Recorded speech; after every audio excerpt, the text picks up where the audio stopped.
హరిశ్చంద్రుడు భార్యాపుత్రులను గుర్తించడం. హరిశ్చంద్రుడిక తప్పించుకోలేకపోయాడు. కత్తి అందుకున్నాడు. సిగ్గుతో తలదించుకున్నాడు. వనిత, నేనొక పాపాత్ముణ్ణి. ఇటు వచ్చి నా ముందు కూర్చో. నీ శిరస్సు ఖండిస్తాను.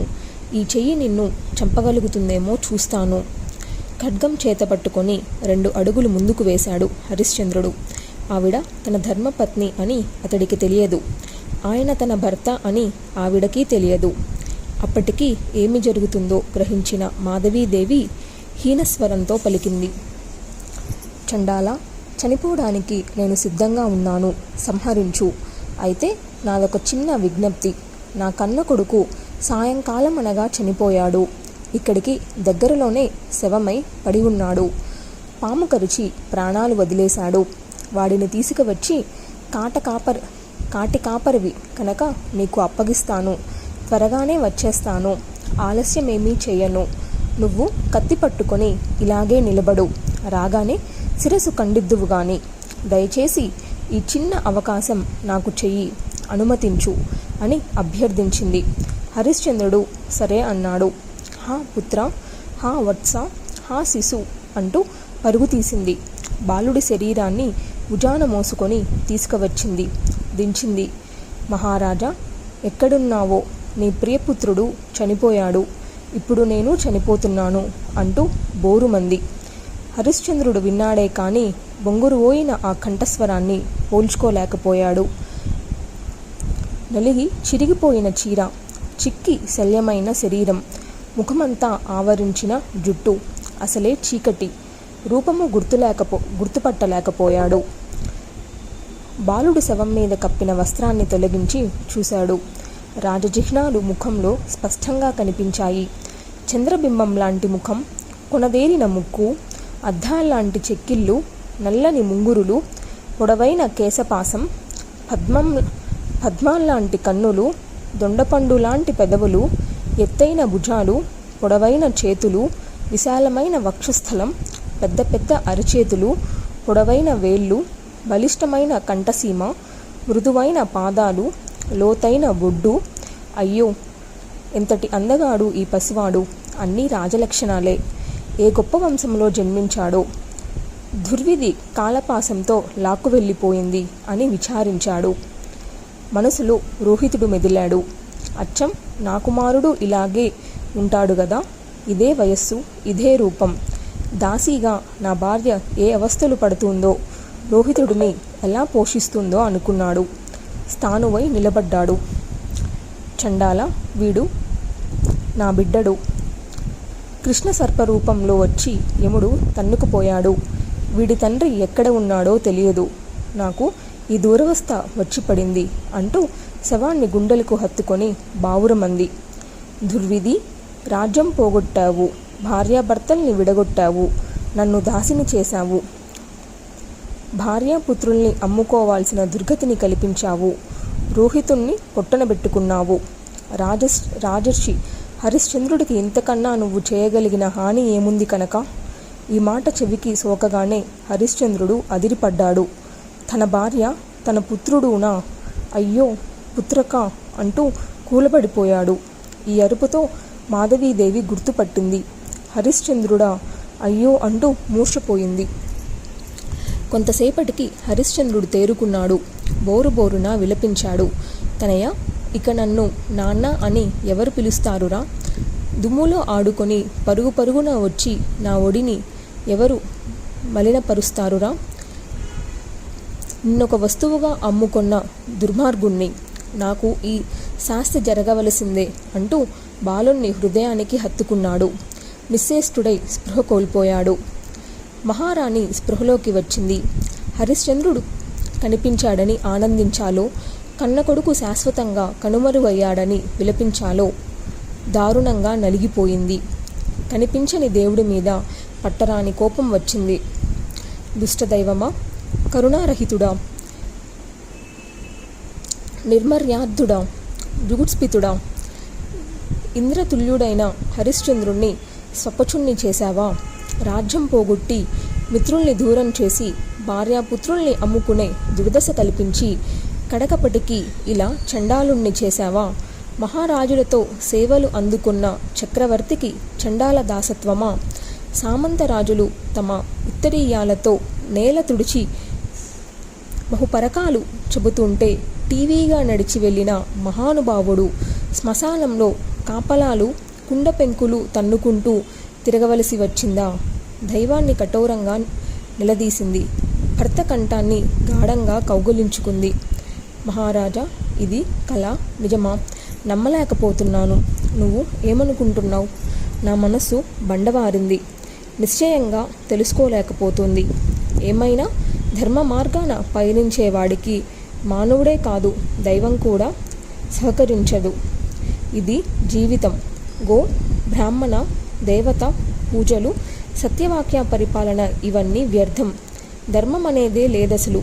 ఇది ఇక సత్యము, రుజువర్తన, దయ ఇత్యాదులు గురించి మాట్లాడాలా? వాటిని పెట్టుకున్నందుకు కదూ నువ్వు రాజ్యం కోల్పోయింది.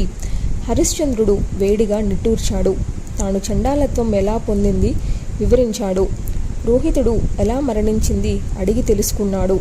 ఇద్దరూ కొడుకును ఆలింగనం చేసుకుంటూ పిచ్చి పట్టిన వాళ్ళలా ముద్దుల్లో ముంచేశారు. కాసేపటికి తేరుకున్నారు. కర్తవ్యం గుర్తు చేసింది మహారాణి. మహారాజా, చండాలుడి ఆజ్ఞను నిర్వర్తించు. ఇదిగో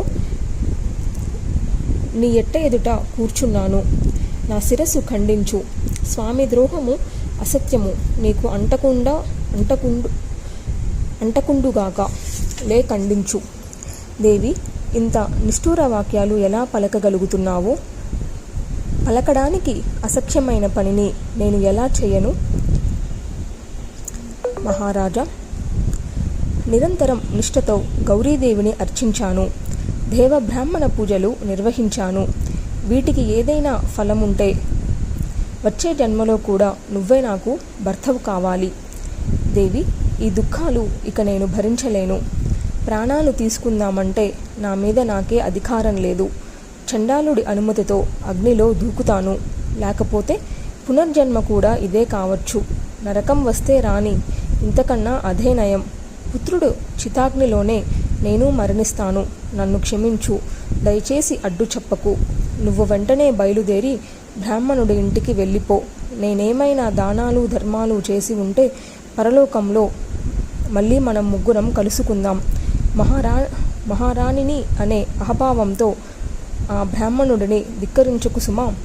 అధికారి అంటే దేవుడితో సమానం. సర్వాత్మన సేవించి సంతోషపెట్టాలి. మహారాజర్షి, నేను నీతో పాటు పుత్ర చితాగ్నిలోనే ప్రవేశిస్తాను. కష్టాలు భరించి భరించి అలసిపోయాను. ఇక నా వల్ల కాదు. నీతో పాటు మరణించడమే నాకు శ్రేయోదాయకం. అసలింకా మనం ఎవరి కోసం బతకాలి? స్వర్గమో నరకమో కలిసే అనుభవిద్దాం. పద, చితి పేర్చుకుందాం అంది. హరిశ్చంద్రుడు మారు మాట్లాడలేదు. మౌనంగా అంగీకరించాడు. హరిశ్చంద్రుడికి బ్రహ్మాది దేవతలు ప్రత్యక్షమవ్వడం, చీకటికి అలవాటు పడ్డాయి కళ్ళు. శ్మశానంలో సగం కాలి ఆరిపోయిన కట్టెల్ని పోగు చేసి చితిపేర్చాడు. హరిశ్చంద్రుడు తనయుణ్ణి ఎత్తుకొని తెచ్చి దానిమీద పడుకోబెట్టాడు. ఇద్దరూ చేరువగా నిలబడ్డారు. చేతులు జోడించి కళ్ళు మూసుకొని పరమేశ్వరుని ధ్యానించారు. శతాక్షి, జగదీశ్వరి, పంచకోశాంత రగత, పుచ్చక బ్రహ్మణ స్వరూపిణి, రక్తాంబర పరీదాన, కరుణారస సాగర, నానాయుధధార, అంబ, జగత్పాలన తత్పర, కరుణించు తల్లి. తెలిసిగాని తెలియకగాని చేసిన అపరాధాలన్నీ క్షమించు మాత. ఇలా ప్రార్థిస్తుండగా ఇంద్రాది సకల దేవతలు ప్రత్యక్షమయ్యారు. యమధర్మరాజు వారికి అగ్రభాగాన నిలిచాడు. ముందుగా బ్రహ్మదేవుడు పలకరించాడు. మహారాజా, హరిశ్చంద్ర, కళ్ళు తెరు. నేను పితామహుణ్ణి. ఇడుగో యమధర్మరాజు స్వయంగా వచ్చాడు. సకల దేవతలు విచ్చేశారు. ధర్మ మార్గాన విశ్వత్రయంతో మైత్రి కోరుకునే విశ్వామిత్రుడు వచ్చాడు. ఒక్కసారి కళ్ళు తెరిచి మమ్మల్నందరినీ తిలకించు అన్నాడు మృదువుగా. రాజదంపతులు కళ్ళు తెరిచి చూశారు. నివ్వెరపోయి నిశ్చేష్టులై నిలబడ్డారు. భూజాని, నేను ధర్మరాజును. నిన్ను దర్శించడానికి వచ్చాను. ఓరిమి, నిగ్రహము, సాత్వికత మొదలైన నీ సద్గుణాలకు సంతోషించాను. చక్రవర్తి, నేను ఇంద్రుణ్ణి. సత్యనిష్టతో మీరు త్రిలోకాలను జయించారు.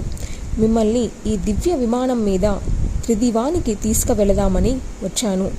ఎవరికి అందని స్వర్గాన్ని మీరు సద్గుణాలతో, సత్కర్మలతో స్వాధీనం చేసుకున్నారు అని తన సంతోషాన్ని ప్రకటిస్తూ చితిమీద అమృతవర్షం కురిపించాడు. దానితోనే పారిజాత సమావృష్టి కురిసింది. దేవదుందుబులు మ్రోగాయి. రోహితుడు సజీవుడై లేచి కూర్చున్నాడు. చితి నుంచి దూకి తల్లిదండ్రులను కౌగిలించుకున్నాడు.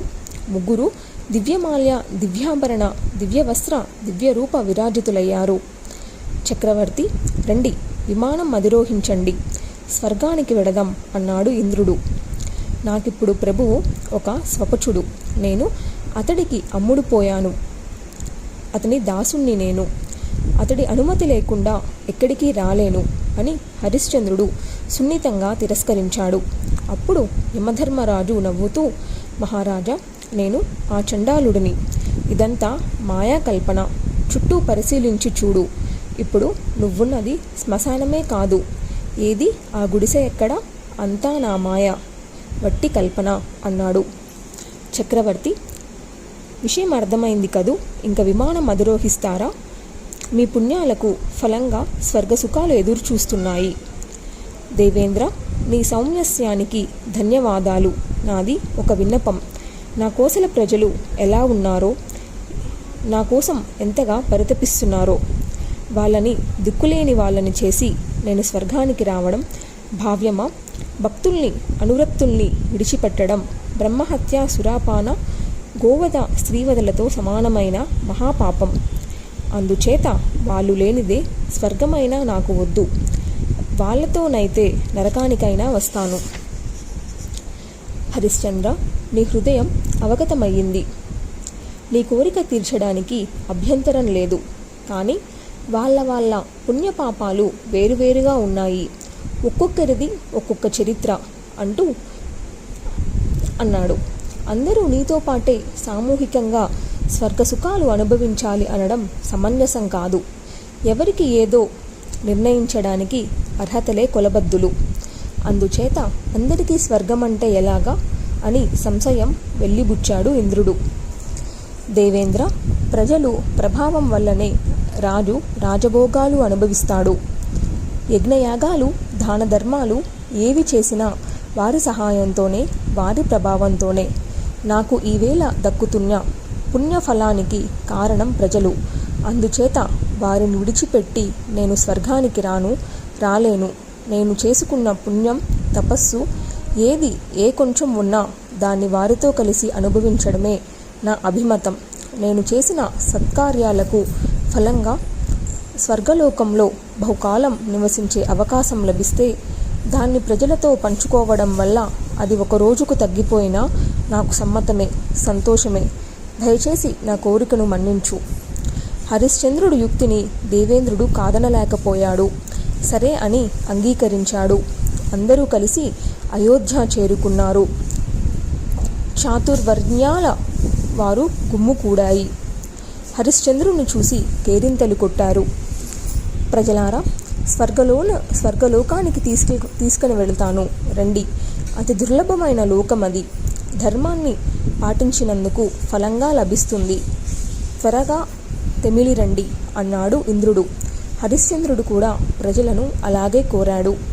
ప్రజలంతా ఆశ్చర్యచకితులు, ఆనందపరవశులు అయ్యారు.